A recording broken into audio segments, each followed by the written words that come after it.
ভাই, সত্যি কথা বলতে আপনার কথাগুলো শুনে আমি আসলে অবাক হয়ে গেলাম। ভাই, এই জামানায় যে এত ভালো মনের মানুষ আছে সেটা আমি আপনাকে না দেখলে বুঝতে পারতাম না। যে কিনা নিজের লস করে অন্যকে সাহায্য করে। সত্যি ভাই, আপনাকে দেখে আমার খুব ভালো লাগলো। আর ভাই, আমি আপনার কাছ থেকে একটা জিনিস শিখে গেলাম, কিভাবে অসহায় মানুষকে সাহায্য করতে হয়। ভাই, আরেকটা কথা, এখানে 500 টাকা আছে, এই টাকাটা আপনি রাখেন।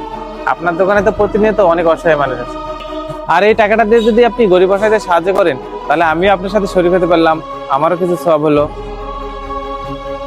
আচ্ছা ঠিক আছে ভাই, দেন এটা প্যাক করে দিই। এই নেন ভাই। আচ্ছা ঠিক আছে ভাই, আমি তাহলে আসি। আসসালামু আলাইকুম। ওয়ালাইকুম আসসালাম ভাই, আবার আসবেন। আমাদের সকলেরই উচিত নিজ নিজ জায়গা থেকে অসহায় মানুষদেরকে সাহায্য করা। ভিডিওটি ভালো লাগলে অবশ্যই শেয়ার করে দিবেন। যে কোনো নতুন ভিডিওর জন্য আমাদের পেজটি ফলো দিয়ে আমাদের সাথে থাকবেন। ধন্যবাদ সবাইকে। আসসালামু আলাইকুম।